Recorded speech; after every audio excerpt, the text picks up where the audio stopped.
नमस्कार। राज्य शिक्षा शोध एवं प्रशिक्षण परिषद बिहार पटना में आप सभी बच्चों का स्वागत है। बच्चों, पिछली कक्षा में हम लोगों ने जनतंत्र का जन्म कविता के बारे में जाना था। आज हम कक्षा 10 के विषय हिंदी काव्यखंड के पाठ 7 हिरोशिमा नामक कविता के बारे में पढ़ेंगे और जानेंगे। हिरोशिमा कविता के कवि हैं सच्चिदानंद हीरानंद वात्स्यायन अज्ञेय। आइए अब हम जानते हैं सबसे पहले कि अज्ञेय जी का जन्म कब हुआ था, उनके माता पिता कौन थे, उनकी कृतियाँ क्या थी इत्यादि।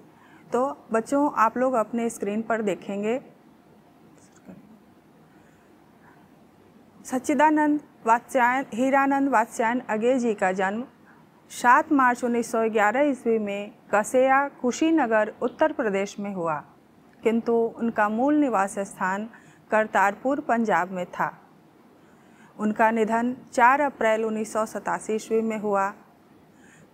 अज्ञेय जी की माता का नाम व्यंती देवी और उनके पिता का नाम डॉक्टर हीरानंद शास्त्री था।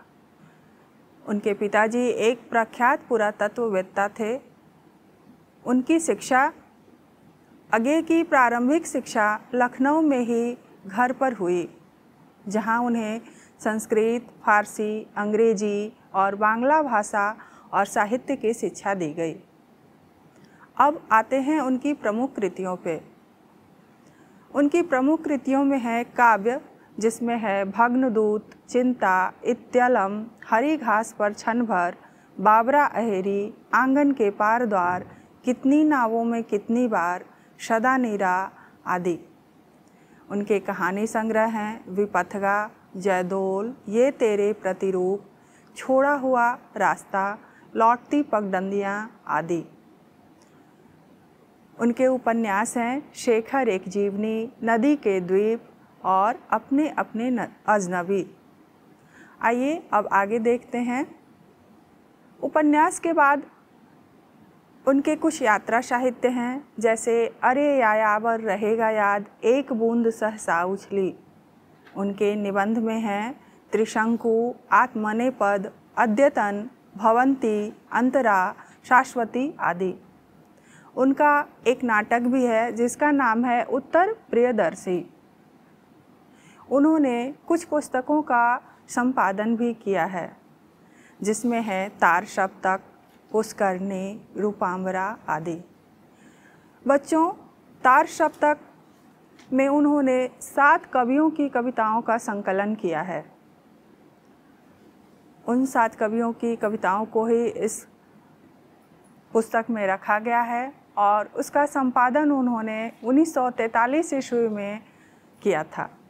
तार सप्तक में उन्होंने 7 कवियों की कविताओं को समाहित किया है और 7 कवियों की कविताओं को लिखा है, जिनके नाम हैं सच्चिदानंद हीरानंद वात्स्यायन अज्ञेय, गजानन माधव मुक्तिबोध, नेमी चंद्र जैन, गिरजा कुमार माथुर,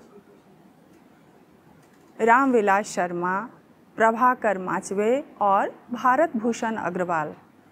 इन 7 कवियों की कविताओं के संग्रह को उन्होंने तार सप्तक नाम दिया, जिसका प्रकाशन उन्होंने 1943 ईस्वी में अपने संपादन में ही किया।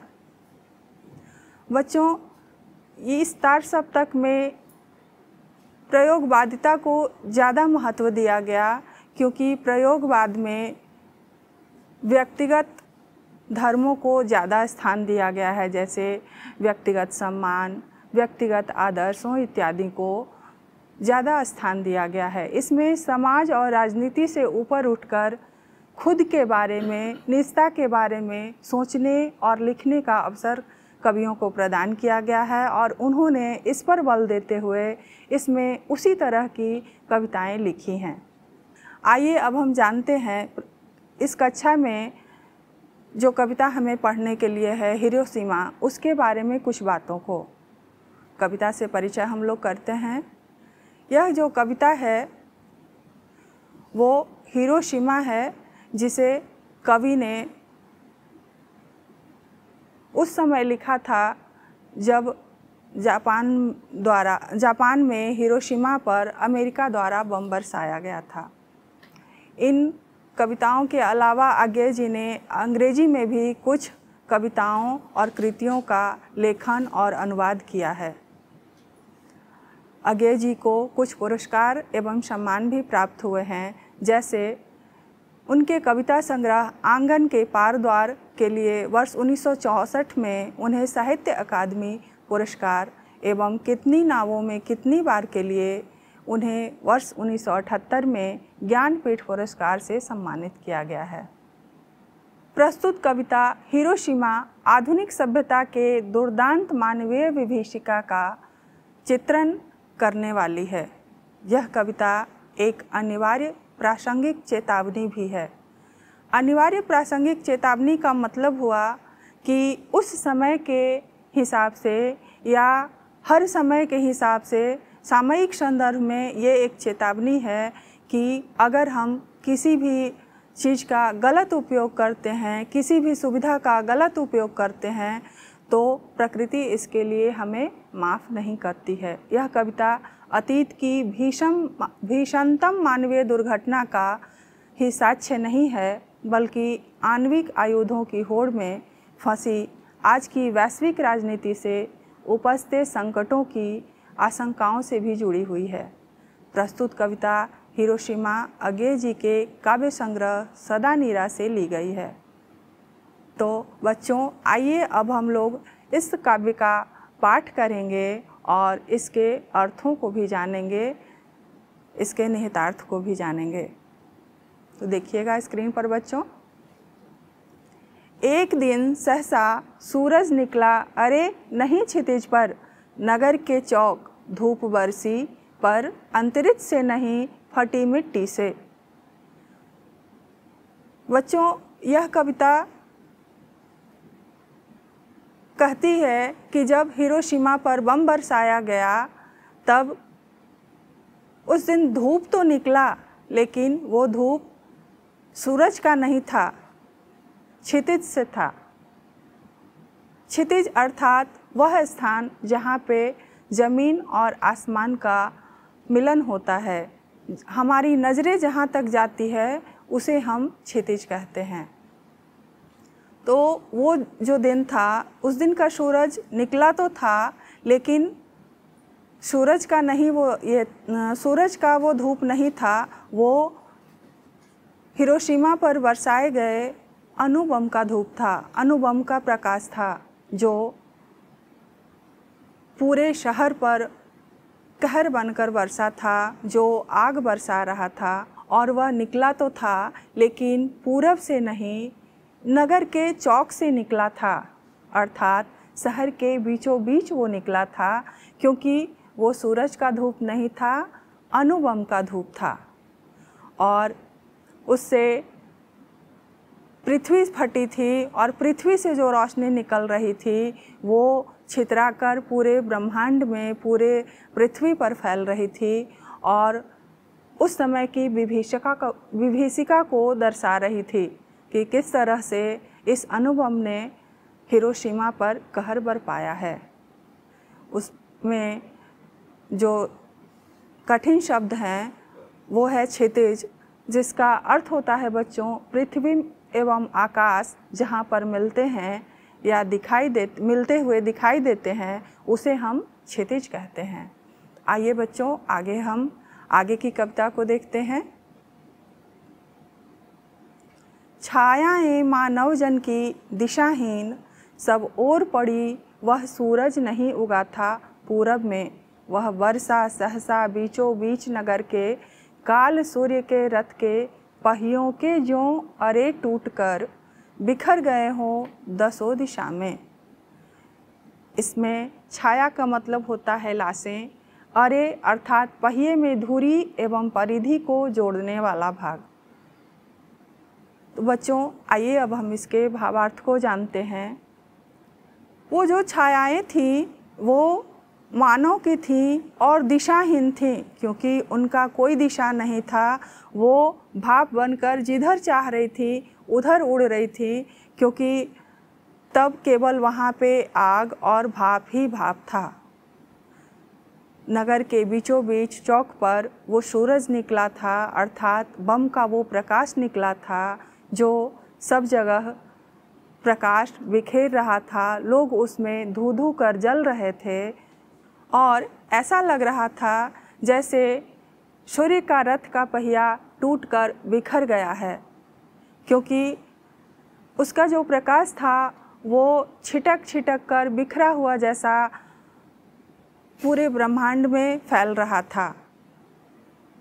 वह वहाँ के लोगों को इस तरह से जला रहा था जैसे लग रहा था कि उनका कोई अस्तित्व वहाँ पर है ही नहीं। लोग धू धू कर जल रहे थे और भाप के रूप में उड़ जा रहे थे। उनका कोई भी अस्तित्व शेष नहीं बच पा रहा था।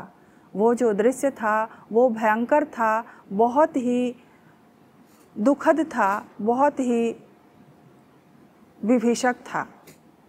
बच्चों, आगे की कविता को हम देखते हैं। कुछ क्षण का वह उदय अस्त, केवल एक प्रज्वलित क्षण की दृश्य सोख लेने वाली दोपहरी। फिर छायाएं मानवजन की नहीं मिटी लंबी होकर, मानव ही सब भाप हो गए। छायाएं तो अभी लिखी हैं झुलसे हुए पत्थरों पर, उजड़ी सड़कों की गच पर। इसके कुछ कठिन शब्द हैं बच्चों, जिनको हम लोग जानते हैं, जैसे प्रज्वलित अर्थात जलाया हुआ या चमकता हुआ, सोख लेने वाली अर्थात खत्म कर देने वाली, झुलसे अर्थात जल गए।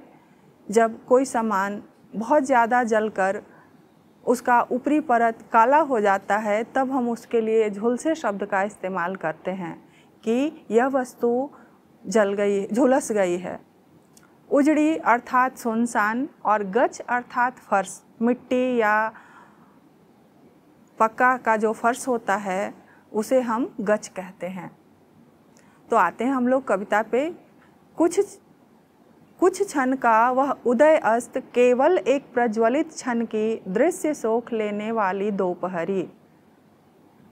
फिर बच्चों, कवि कहते हैं कि यह जो कुछ क्षण की दोपहरी है, यह दोपहर कुछ क्षण के लिए ही आया था, क्योंकि दोपहर के बाद करीब 6-7 घंटे के बाद वो जितनी जल्दी आया था उतनी ही जल्दी उसकी रोशनी, उसकी विभीषिका धीरे धीरे समाप्त हो रही थी। और वह आई तो कुछ क्षण के लिए ही थी, लेकिन दृश्य सोख लेने वाली थी, अर्थात सब कुछ खत्म कर देने वाली थी। वह दोपहर ऐसा था जिसने सब कुछ खत्म कर दिया था। वहाँ कुछ नहीं बचा था, केवल दूर दूर तक सन्नाटा और लोगों के जले हुए, बिखरे हुए शव, और बहुत तो ऐसे थे जो थे भी नहीं वहाँ पे, केवल उनके थोड़े बहुत अवशेष बचे थे, क्योंकि वो सारे इतने जल गए थे कि भाप बनकर उड़ गए थे। आगे देखते हैं कविता। छायाएं मानवजन की नहीं मिटी लंबी होकर, मानव ही सब भाप हो गए। छायाएं तो अभी लिखी हैं झुलसे हुए पत्थरों पर, उजड़ी सड़कों की गच पर। बच्चों, यह कविता बहुत ही मार्मिक है। कवि कहते हैं कि मानव की जो छायाएं हैं वो लंबी होकर नहीं मिटी, अर्थात आप लोग ध्यान दीजिएगा कि जब धूप में हम लोग रास्ते में चलते हैं तो हमारी छाया जो है हमसे लंबी हो जाती है, लेकिन वहाँ जो लोगों की छायाएं थी वो लंबी होकर मिटी नहीं थी, सब भाप बनकर उड़ गई थी। अगर कुछ बचा था तो उनके भाप के निशान, जो लोग जल के भाप बन गए थे उनके निशान जले हुए झुलसे हुए पत्थरों पर शेष बच गए थे, जो एक बहुत ही करुण कहानी कह रहे थे, करुण दृश्य उपस्थित कर रहे थे कि लोग इस तरह से जले कि उनके अवशेष केवल भाप के रूप में, निशान के रूप में पत्थरों पर बच गए। और वह झुलसे हुए पत्थर जो व्यक्तियों के निशान को दिखा रहे थे वो कुछ अलग ही दर्दनाक कहानी बयां कर रहे थे। वो बता रहे थे कि किस तरह हमारी अपेक्षाओं ने हमें व्यक्तियों का दुश्मन बना दिया है, मानवों का दुश्मन बना दिया है। अति महत्वाकांक्षा हमें इस प्रकृति को नष्ट करने के लिए प्रेरित कर दिया है और उस अति महत्वाकांक्षा के कारण हमारी प्रकृति एकदम अस्त व्यस्त ही नहीं बल्कि बिल्कुल नष्ट हो गई है। उस भयानक विभीषिका का असर उस समय हिरोशिमा पर इतना पड़ा था कि बहुतों साल तक वहाँ के बच्चे अपंग पैदा होते थे। पहले तो बहुत कम लोग वहाँ बचे थे, जो बचे थे वो भी विकृत हो गए थे। गूंगे, बहरे, लूले, लंगड़े, हर तरह से कोई भी सही आदमी नहीं बचा था और बहुत दिनों तक भी इतना उसका असर था उस अणुबम का कि बहुत दिनों के बाद भी बच्चे वहाँ विकृत पैदा होते थे, अर्थात उनके सभी अंग सही नहीं होते थे। आगे देखते हैं बच्चों, कविता क्या कहती है। झुलसे हुए पत्थरों पर उजड़ी सड़कों की गज पर, अर्थात लोगों के जो निशान थे, लोगों की जो छाया थे, झुलसे हुए पत्थरों के साथ साथ उजड़ी हुई वीरान सड़कों के फर्श पे भी थे। अब आगे बढ़ते हैं हम लोग कविता में। मानव का रचा हुआ सूरज मानव को भाप बनाकर सोख गया, पत्थर पर लिखी हुई यह जली हुई छाया मानव की साखी है। कवि कहते हैं कि यह ऐसा सूरज है जो प्रकृति प्रदत्त नहीं है, मानव का बनाया हुआ है, क्योंकि इस अणुबम को मानव ने ही बनाया था और अपने महत्वाकांक्षा के लिए मानव ने ही इसे प्रयोग में लाया था। तो मानव ने जिस सूरज को रचा था उसने मानव को ही भाप बनाकर उड़ा दिया, अर्थात इसने इतनी आगे बरसाई कि उसके आग में मानव जलकर ही नहीं भाप बनकर उड़ गए। आगे देखते हैं बच्चों कविता को। पत्थर पर लिखी हुई यह जली हुई छाया मानव की साखी है। बच्चों यहाँ साखी का अर्थ है गवाह या सबूत।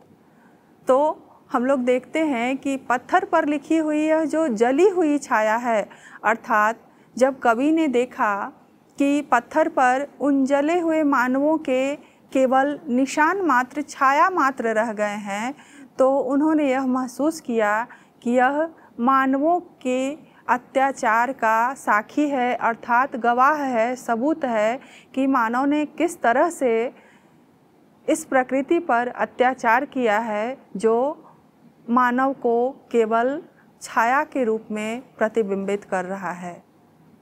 उसने ऐसा प्रयोग किया कि मानव का अस्तित्व ही मिटा दिया। बच्चों, यह कविता ये बताती है कि हिरोशिमा पर जो बम बरसाया गया था, तो बच्चों हिरोशिमा पर बम किसने बरसाया था ये भी जानना हमारे लिए ज़रूरी है। बच्चों 6 अगस्त 1945 को हिरोशिमा पर यह बम अमेरिका के द्वारा बरसाया गया था। अमेरिका ने ही अपने अणुबम के प्रयोग के कारण ऐसा हृदय विदारक दृश्य किया था, प्रकृति पर ऐसा घोर अन्याय किया था, जिसके कारण हिरोशिमा में इस तरह का कहर बरपा था। और इस कविता को लिखने के लिए उन्होंने उसी समय प्रेरणा पाई थी जब ये हिरोशिमा पर गए थे, वहाँ की विभीषिका के बारे में जाना था, तो ये लिखना चाह रहे थे।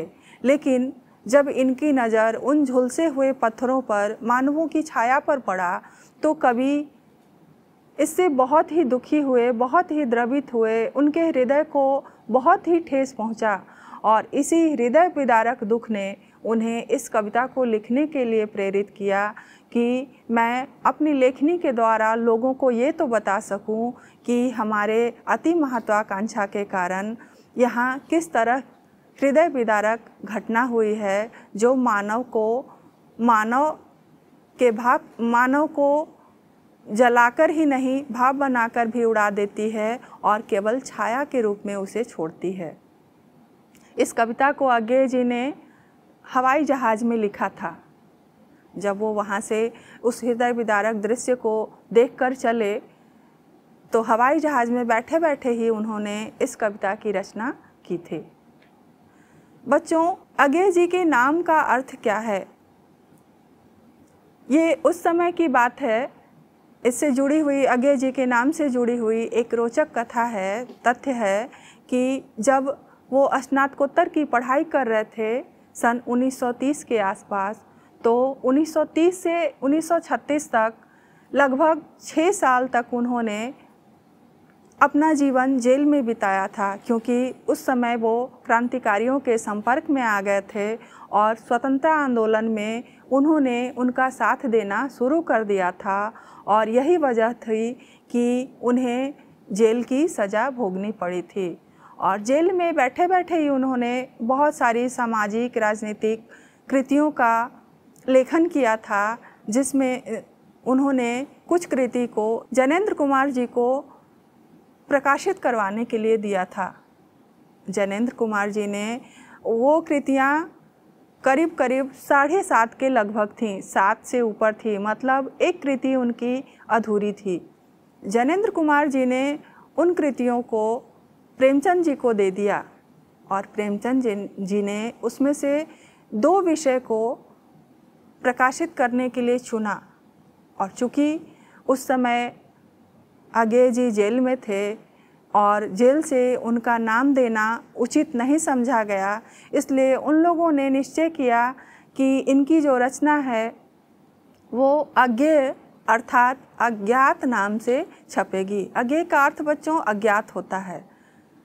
हालांकि अज्ञेय जी को अपना ये नाम पसंद नहीं था, लेकिन बाद में भी उन्होंने कविता और कहानी के लिए इसी नाम का प्रयोग किया और बाकी अपने साहित्यिक रचनाओं जैसे निबंध और यात्रा वृत्तांत इत्यादि के लिए उन्होंने अपने पूरे नाम का प्रयोग किया, लेकिन अपनी कविताओं और कहानियों को ज़्यादातर उन्होंने अज्ञेय नाम से ही प्रकाशित करवाया है। बच्चों, अब हम आते हैं कविता के महत्वपूर्ण तथ्य की ओर कि इस कविता से हमें क्या सीख मिलती है। कवि कहना चाहते हैं इस कविता के द्वारा कि आणविक आयुध के प्रयोग ने प्रकृति के शाश्वत तत्व को भी कुंठित कर दिया। सूरज, जो कि ब्रह्मांड का एक शक्ति संपन्न तत्व है, उसकी प्रचंडता को भी इसने झुठला दिया। बच्चों, हम लोग जानते हैं कि सूरज जो है इस ब्रह्मांड का बहुत ही शक्तिशाली तत्व है। सूरज इस प्रकृति के लिए बहुत ही ज़रूरी तत्व है। अगर सूरज नहीं रहे तो इस पृथ्वी से जीवन का अंत हो जाएगा। तब न पेड़ पौधे बचेंगे, न जीव जंतु बचेंगे, न पानी बचेगा। पृथ्वी एकदम सूनी वीरान हो जाएगी। और इतने महत्वपूर्ण तत्वों को भी, इतने शक्तिशाली तत्वों को भी इस आणविक प्रयोग ने झुठला दिया, क्योंकि इसने इससे बहुत ही ज़्यादा आग बरसाया और पूरी प्रकृति को ही खत्म करने पे आमादा हो गया। आगे देखते हैं हम लोग। यह कविता मनुष्य के लिए एक चेतावनी है कि अगर विज्ञान और प्रौद्योगिकी का गैर जिम्मेदारी के साथ उपयोग किया जाए तो यह मानव सभ्यता के लिए एक गंभीर खतरा बन सकती है। बच्चों, कवि इस कविता के माध्यम से लोगों को ये सीख दे रहे हैं कि हमें विज्ञान और प्रौद्योगिकी का प्रयोग तो करना है, क्योंकि अगर हमें विकास की ओर बढ़ना है, विकासशील बनना है, विकास के पथ पे अग्रसरित होना है, तो इनका प्रयोग तो करना होगा, लेकिन एक उचित सीमा के अंतर्गत। अगर हम एक समय सीमा से, एक उचित सीमा से ज़्यादा इनका प्रयोग करते हैं तो यह मानव जीवन ही नहीं, पूरी प्रकृति के लिए एक खतरा बन जाएगा। अतः हमें विज्ञान और प्रौद्योगिकी का प्रयोग सोच समझकर करना चाहिए। बच्चों, इस तरह से हम लोगों ने देखा कि हिरोशिमा कविता कब लिखी गई, हिरोशिमा कविता को किन्होंने लिखा और किन परिस्थितियों में इसे लिखा गया था, हम लोगों ने इसके भावार्थ को भी जाना। अब इससे जुड़ी कुछ महत्वपूर्ण प्रश्न हैं जो पाठ के पुनराभ्यास के लिए बहुत ही आवश्यक हैं, जिनकी चर्चा हम इसके अगले कक्षा में करेंगे। तब तक आप लोग इसका अभ्यास करिए और इन प्रश्नों को, इस पाठ से जो प्रश्नें बनती हैं, जो आप लोगों ने अभी तक पढ़ा, उन्हें समझने की कोशिश कीजिए। अगली कक्षा में हम उन महत्वपूर्ण प्रश्नों के साथ फिर से आप लोगों के सामने उपस्थित होंगे। तब तक के लिए नमस्कार।